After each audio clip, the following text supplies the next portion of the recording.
I got the photo button on TikTok, but it replaced the 10-minute video option. Is 10-minute videos done? So when it comes to your TikTok, we no longer have the option to use a 10-minute button to film directly inside of the app. You can still, however, create it outside of the app and import it in.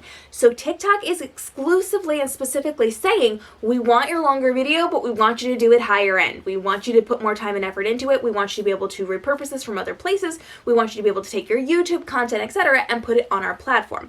We do not want you filming in app because it's not getting as much attention as the ones that are imported in. And that's not necessarily the case, but what they are saying is we want you to put more time and effort into it. You do not have the tools and resources you need inside of this app to make a 10-minute video interesting. We do not want you filming inside of this app because all you can do is the little stop and start and stop and start, and for 10 minutes if you're just hitting the stop and start button, that's really frustrating for viewers. So they want you to film outside of the app, inside of your phone, and then they want you to use a third-party app to edit it together. They do not necessarily want you doing a straight talking to camera the entire time unless you're really engaging. So you are supposed to be doing cinematic elements to this. You are supposed to be taking time and effort to create these longer videos because longer videos are what being pushed because we know people go to YouTube for that.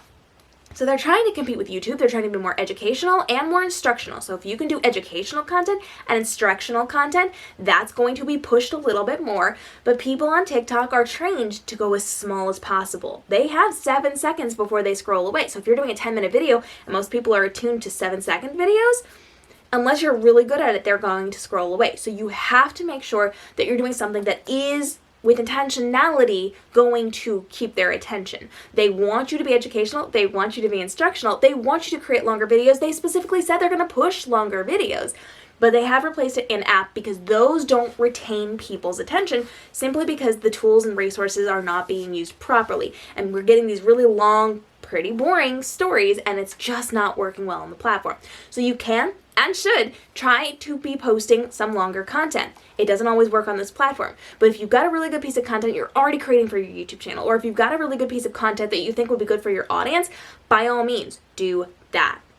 You can even take some of your shorter videos and stitch them together, export them as a video outside of the app, import it in, and call it like a tutorial or a playlist or like a whole, you can do a collage of videos in one longer one to get people to maintain that watch time. You can do this a lot of different ways, but you have to use it wisely because people are not going to stick around for longer content on this platform simply because of the way we've been trained. We go to YouTube for that kind of content, and they're just trying to keep up with YouTube. Photos have not replaced longer videos. It is a different entity, but they're specifically saying, please stop filming long things inside of the platform because it's not resonating with your audience. Get better at it, and then come back with the goods, and we'll give you the reach.